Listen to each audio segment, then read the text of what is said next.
देश का नौजवान पहले से ही परेशान है। नीट 2026 आपने देखा, पेपर लीक हुआ, रीनीट को लेकर भी विवाद चल रहा है और तमाम भर्तियों में लेट लतीफी, रिजल्ट में देरी, ऐसी चीजें चलती रहती है। सीबीएसई ने सोचा कि वो पीछे कैसे रह जाए, तो उसका रिजल्ट आया और उसके बाद जो शुरू हुआ उसने लाखों बच्चों और उनके परिवारों को सीधे चिंता और शक की खाई में धकेल दिया है। सबसे पहले तो कॉपी चेकिंग की नई प्रणाली, जिसे ओएसएम यानी ऑन स्क्रीन मार्किंग कहते हैं, उस पर सवाल उठे। सीबीएसई कहता रहा, नहीं जी कोई दिक्कत नहीं, रीचेकिंग करवा लो। रीचेकिंग के लिए लगती है फीस, वो तो इतनी थी कि लगा जैसे धन उगाही की पूरी व्यवस्था हो। उसका विरोध हुआ तो वो कम हुई और अब रीचेकिंग रिवैल्यूएशन में जो आरोप सामने आ रहे हैं वो दिमाग हिला देने वाले हैं। कोई छात्र कह रहा है कि उसकी कॉपी धुंधली है, कोई कह रहा है नंबर जोड़ने में गलती हुई है, किसी का दावा है कि सही जवाब पर नंबर काट दिए गए और एक छात्र वेदांत श्रीवास्तव कह रहा है कि सीबीएसई ने उसे जो फिजिक्स की कॉपी भेजी है वो उसकी है ही नहीं, वो उसकी हैंडराइटिंग है ही नहीं।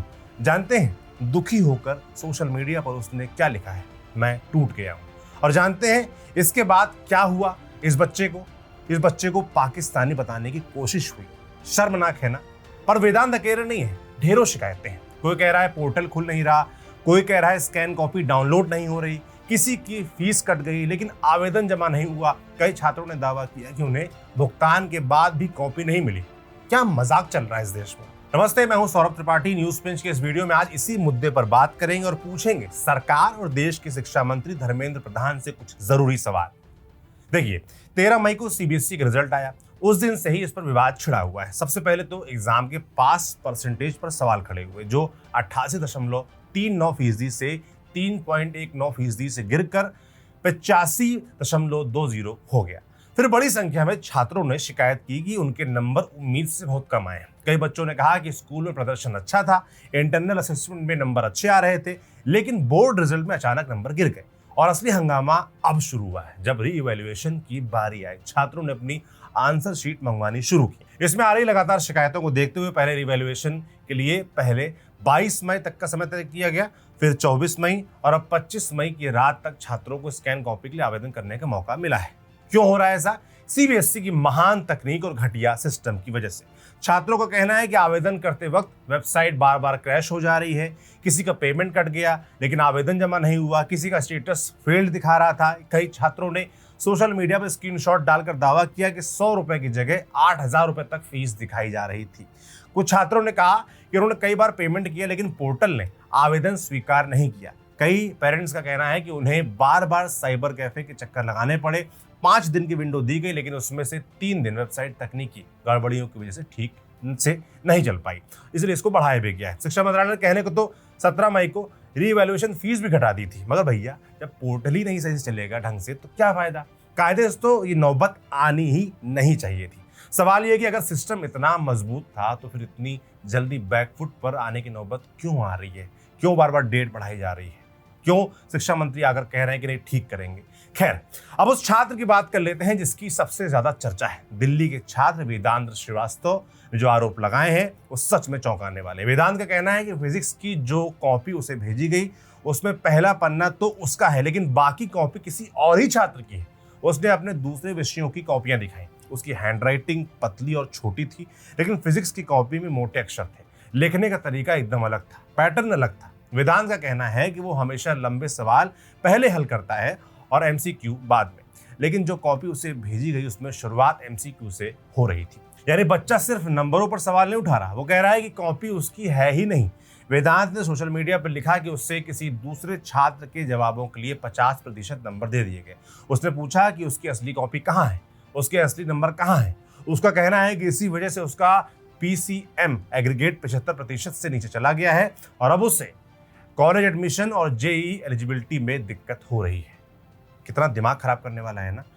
और मगर वेदांत अकेले नहीं है। संजना नाम की एक लड़की का उसका स्क्रीनशॉट भी वायरल हो रहा है जिसमें उसका दावा है कि केमिस्ट्री की कॉपी जो उसके सामने आई है उसमें भी उसकी हैंडराइटिंग नहीं है, ये किसी और की कॉपी है। उसने अपनी अंग्रेजी की दूसरी राइटिंग लिखकर दिखाई भी है, सबूत भी पेश किया कि देख लीजिए उसकी हैंडराइटिंग अलग है।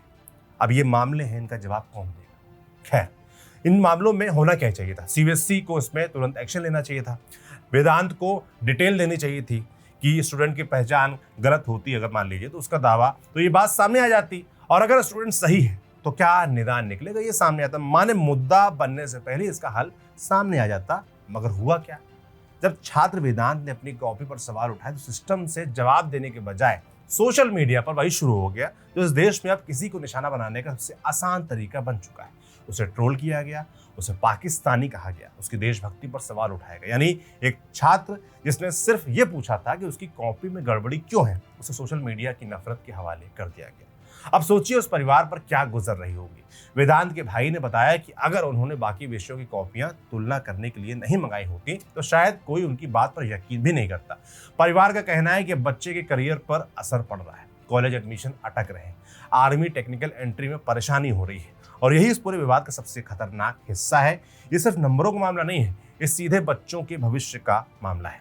ऑनलाइन तो यहाँ तक दावे होने लगे कि सीबीएसई का पोर्टल हैक हो गया है। हालांकि बोर्ड की तरफ से अब तक इस पर कोई आधिकारिक जवाब नहीं आया, लेकिन अगर लाखों बच्चे लगातार एक जैसी शिकायतें कर रहे हैं तो सवाल तो उठेंगे। मामला इतना बढ़ गया कि केंद्रीय शिक्षा मंत्री धर्मेंद्र प्रधान को खुद सामने आना पड़ा। उन्होंने आईआईटी मद्रास और आईआईटी कानपुर के विशेषज्ञों की टीम को सीबीएसई की मदद के लिए लगाया है, ऐसा उनका दावा है। मंत्रालय ने सीबीएसई से जवाब भी मांगा है। सर्वर फेल होने और तकनीकी गड़बड़ियों पर रिपोर्ट मांगी गई है। सुनिए। Today I am here in Chennai. I asked Director IIT Madras to look into the technical glitch. IIT Kanpur and IIT Chennai, IIT Madras will look into the technical glitch faced by CBSE portal, but today it is functioning smoothly. अब जरा इस तस्वीर को समझिए। देश का सबसे बड़ा शिक्षा बोर्ड सीबीएसई, करोड़ों बच्चों का भविष्य, और हालत ये है कि सिस्टम संभालने के लिए आईआईटी की टीम बुलानी पड़ रही है। अगर सब कुछ इतना तैयार था तो फिर इतनी अफरा तफरी क्यों मची? अगर ऑन स्क्रीन मार्किंग इतना बड़ा बदलाव था तो उसकी टेस्टिंग पहले क्यों नहीं की गई? अगर लाखों बच्चों का भविष्य इससे जुड़ा था तो बैकअप प्लान कहाँ है? 12वीं के लाखों बच्चे जो इस वक्त बेचैन हैं, उनको कौन जवाब देगा? मतलब कोई छात्र कह रहा है कि उसने रातों रात पढ़ाई की, रात रात भर पढ़ाई की। कोई अभिभावक कह रहा है कि उसका बच्चा हमेशा टॉपर रहा है, लेकिन अब उससे खुद अपनी मेहनत साबित करनी पड़ रही है। एक वक्त था जब बोर्ड की कॉपी को अंतिम सच माना जाता था। अब बच्चे खुद अपनी हैंड राइटिंग मिलाकर बता रहे हैं कि कॉपी उनकी है ही नहीं, किसी और की कॉपी है, किसी और के नंबर बच्चे पर थोप दिए गए। और सबसे बड़ा सवाल यही है कि आखिर देश का एजुकेशन सिस्टम जा कहाँ रहा है? एक तरफ नीट रद्द होता है, दूसरी तरफ सीबीएसई की कॉपी जांच पर सवाल उठते हैं, तीसरी तरफ लाखों बच्चे अनिश्चितता में फंसे रहते हैं और हर बार जवाब आता है तकनीकी गड़बड़ी, system upgrade, server issue, process under review. लेकिन जिन बच्चों का साल खराब होता है उनके लिए सिर्फ तकनीकी गड़बड़ी नहीं है, वो उनकी जिंदगी का सबसे बड़ा झटका होता है। इस पूरे मामले में सबसे जरूरी चीज सिर्फ रीइवैल्यूएशन नहीं है, सबसे जरूरी है भरोसा वापस लाना। सीबीएसई को सामने आकर साफ साफ बताना होगा कि कितनी शिकायतें मिली हैं, कितने मामले सही पाए गए हैं। अगर किसी छात्र को गलत आंसर शीट भेजी गई है तो उसकी जिम्मेदारी किसकी है? अगर पोर्टल बार बार फेल हो रहा है तो तैयारी क्यों नहीं की गई थी? और सबसे जरूरी, ऐसी गलती दोबारा नहीं होगी, इसकी गारंटी कौन लेगा? क्योंकि अगर देश का सबसे बड़ा शिक्षा बोर्ड ही बच्चों को ये भरोसा नहीं दे पा रहा है कि उनकी कॉपी सही जांची गई है तो फिर पूरा सिस्टम सवालों के घेरे में आ जाता है। और सच यही है कि इस वक्त देश में लाखों बच्चे सिर्फ नंबरों के लिए नहीं लड़ रहे हैं, वे सिस्टम से लड़ रहे हैं। वो सिस्टम जो सीबीएसई चला रहा है, जो देश के शिक्षा मंत्री धर्मेंद्र प्रधान को रिपोर्ट करता है। शिक्षा व्यवस्था में हो रहा ये कबाड़ा कैसे ठीक होगा, कब होगा, क्या शिक्षा मंत्री इसका जवाब देंगे? पहले गड़बड़ियां क्यों हुई, इसका जवाब धर्मेंद्र प्रधान देंगे। कौन कौन जिम्मेदार है इसका, उसका नाम सामने लाएंगे। उन लोगों पर क्या कार्रवाई हुई, क्या नहीं हुई, क्या वो बताएंगे, या सिर्फ जांच चलती रहेगी? आईआईटी से जानकारों को बुलाया गया है, इतना कहने से क्या काम चल जाएगा? आप लोग कमेंट बॉक्स में लिखकर जरूर बताइएगा क्या जो किया जा रहा है वो काफी है? हम अपना काम करते रहेंगे, सवाल पूछते रहेंगे, छात्रों के, नौजवानों के मुद्दे यूं ही उठाते रहेंगे। मेरा नाम सौरभ त्रिपाठी है, इसे लिखा था हमारे साथी खुशबू ने, कैमरे के पीछे ऋषि है। शुक्रिया।